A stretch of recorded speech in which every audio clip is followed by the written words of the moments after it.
आज आपण कोकणच्या तांदळाची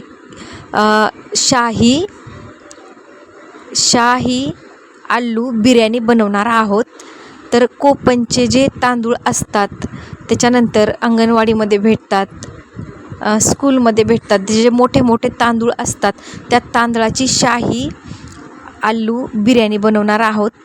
तर तुम्हाला ती बिर्याणी तुम्ही बनवल्याच्या नंतर जे तांदूळ आहेत ते व्यवस्थित खुल्ले खुल्ले पण होतील, जाड पण दिसणार नाहीत आणि अप्रतिम बिर्याणी तुमची बनवून रेडी होईल।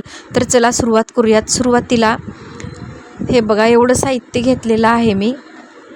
तेल छान गरम करू दिले, त्यानंतर कढीपत्ता टाकलेला आहे, त्यानंतर जेवढंही मी तुम्हाला दाखवलेलं आहे तेवढं दाखवत आहे। जिरे टाकलेले आहेत थोडे। नक्कीच ट्राय करा। त्या तांदळाची जी बिर्याणी बनवतो, आलू बिर्याणी, ती सहसा कोणी सांगत पण नाही, तर मी तुम्हाला एकदम व्यवस्थित पद्धत सांगत आहे। अद्रक लसूण पेस्ट टाकलेला आहे। अशी पद्धत आहे ज्यामुळं कोणीही खाल्लं तरी तुम्हाला म्हणणार नाही की तुम्ही त्या तांदळाची केलात।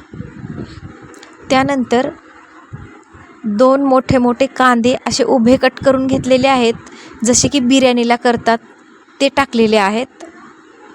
जशी पद्धत सांगितली तशीच करा, न स्किप करता सांगत आहे, न स्किप करता पहा। त्यानंतर टोमॅटो छोटे छोटे 2 कट करून टाकलेले आहेत। त्यानंतर बटाटे भरपूर टाकलेले आहेत। 4 ते 5 बटाटे मीडियम साईजचे कट केलेले आहेत मी। तर 2 मीडियम जो ग्लास असतो आपल्या घरी, त्या मीडियम ग्लासाने मोजून मी तांदूळ घेणार आहे। तर त्या 2 ग्लासाची आपल्याला खिचडी करायची आहे। तर बघू शकता काय काय टाकलेलं आहे मी, सेम अशाच प्रकारे करा। त्यानंतर मीठ टाकून घेऊयात चवीपुरतं। तुम्हाला बऱ्याचशा टिप्स अशा सांगणार आहे ज्यामुळं ही जी खिचडी आहे, जी आलू बिर्याणी आहे, ती एकदम चिकट होणार नाही, एकदम विरळ होईल, म्हणजे अशी मोकळी मोकळी खुल्ली खुल्ली होईल। आणि दुसरी गोष्ट म्हणजे जे जाडसर तांदूळ असतात ते पण दिसणार नाहीत, अगदी बारीक तांदूळ दिसतील। तर मीठ टाकलेलं आहे, त्यानंतर हळद थोडीशी टाकली आहे, व्यवस्थित मिक्स करून घेऊयात। तर मी प्रज्ञाज किचन स्टुडिओमध्ये आपलं अगदी मनापासून स्वागत। तर अशी तुम्ही बनवलात का नक्की सांगा। त्यानंतर मी एक 10 रुपयाचं पॉकेट टाकत आहे बिर्याणी मसाल्याचं। तुमच्या क्वांटिटीनुसार तुम्ही टाकू शकता। मी 2 ग्लासाची बनवत आहे, 2 ग्लासाला मी 1 पॉकेट टाकले, त्याप्रमाणे तुम्ही क्वांटिटी पाहून टाकू शकता। दुसरं मी यामध्ये काहीही टाकणार नाही आहे। बस मी यामध्ये आता 2 पॉकेट न्यूट्रेला टाकलेला आहे। सुरुवातीला भिजू घातला आहे मी अर्धा तास, तो पूर्ण ओला झाला, त्यातलं पाणी पिळून काढलेलं, आणि त्यानंतर मी खिचडीमध्ये आलू बिर्याणीमध्ये टाकत आहे। तर याला पण पूर्ण आपला मसाला लागला पाहिजे, त्यामुळे व्यवस्थित मिक्स करून घेऊयात। जशी सांगत आहे ना तशी तुम्ही करून पहा, आणि केल्याच्या नंतर कशी लागली नक्की कमेंट करून सांगा, कारण 100% तुमची ही आलू बिर्याणी एकदम अप्रतिम बनणार म्हणजे बनणार। आणि ती पण जो तांदूळ असतो रेशनचा, म्हणजे जो राशनचा तांदूळ असतो, त्या तांदळाची, म्हणजे जाडसर, एकदम जाडसर तांदळाची आहे, बिलकुल चिकट तर बनणारच नाही। त्यानंतर टाकलेले आहेत मी थोडेसे शेंगदाणे, परत थोडं फिरवून घेऊयात। बस एवढंच आहे की मी म्हणाल तसं करा, आणि छान झाल्याच्या नंतर एक कमेंट नक्की करा, आणि सबस्क्राईब करा माझे नवीन नवीन रेसिपीज पाहण्यासाठी, आणि बेल आयकॉन प्रेस करा, ज्यामुळे माझे जे नवीन नवीन रेसिपीज मी टाकत जाईल ते तुमच्यापर्यंत लगेचच पोहोचतील। तर बघा तोपर्यंत आपण तांदूळ धुवून घेऊयात. छान ते तांदळावरती खूप पांढरं पांढरं असतं, तर 3 ते 4 ते 5 पाण्याने तुम्ही स्वच्छ धुवून घ्या. बघा तुमच्या पुढं मी 1 ग्लास पाणी टाकले, परत 1 ग्लास पाणी टाकलं, 2 ग्लास पाणी टाकलेलं आहे आणि हे तिसरं 3 ग्लास पाणी टाकलेलं आहे. त्यानंतर छान उकळी येऊ देऊयात. तर तुम्ही जेवढे पण तांदूळ घेणार आहात तेवढंच पाणी घ्यायचं आहे.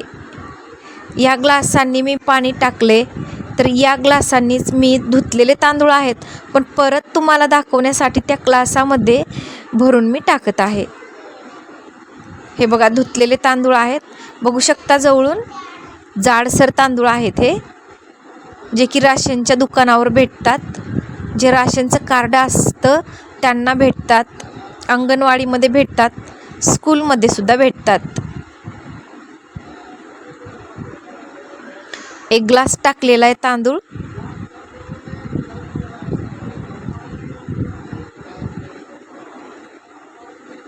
परत 1 ग्लास टाकून घेते.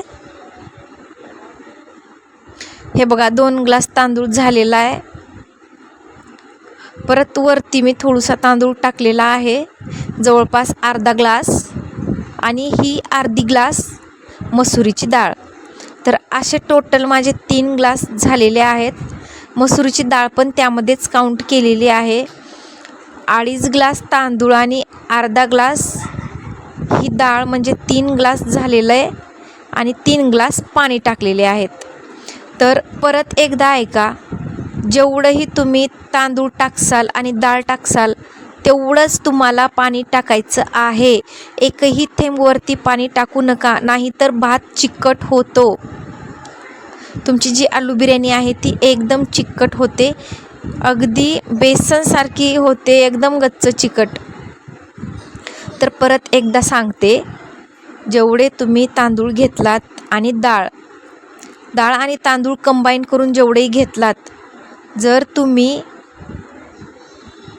2.5 ग्लास तांदूळ घेतलात आणि अर्धा ग्लास डाळ घेतलात, म्हणजे 3 ग्लास झालं, तर 3 ग्लास पाणी टाका. तुम्ही 1 ग्लास तांदूळ घेतलात किंवा 1.5 ग्लास तांदूळ घेतलात आणि अर्धा ग्लास जर डाळ घेतलात, तर 2 ग्लास पाणी टाका. त्यानंतर पाण्याला व्यवस्थित उकळी येऊ देऊयात. आणि मीठ तर टाकलेलंच आहे. चव पहा एकदा याची टेस्ट करून, आणि चवीमध्ये ना थोडंसं जास्त मीठ लागलं ना की समजायचं ओके आहे. नंतर हे बघा शिट्ट्या आपण नेहमी नॉर्मल बिर्याणीसाठी येऊ देतो, खिचडीसाठी येऊ देतो, तशाच शिट्ट्या येऊ द्यायच्या आहेत, 3 किंवा 4. आणि दुसरी गोष्ट म्हणजे शिट्ट्या झाल्याच्या नंतर लगेचच आपल्याला वाफ काढून घ्यायची आहे. शिट्टी आदर करून पूर्ण वाफ निघेपर्यंत झाकण बंद करून ठेवायचं नाही आहे. तर 3 ते 4 शिट्ट्या झाल्याच्या नंतर लगेचच कशाच्या तरी साह्याने शिट्टी आदर वर करून पूर्ण वाफ काढून घ्यायची आहे. तरच अशी खुल्ली तुमची आलू बिर्याणी होईल, नाहीतर खूप एकदम गच्च होईल अशी. भेटूयात पुढं. थँक्यू.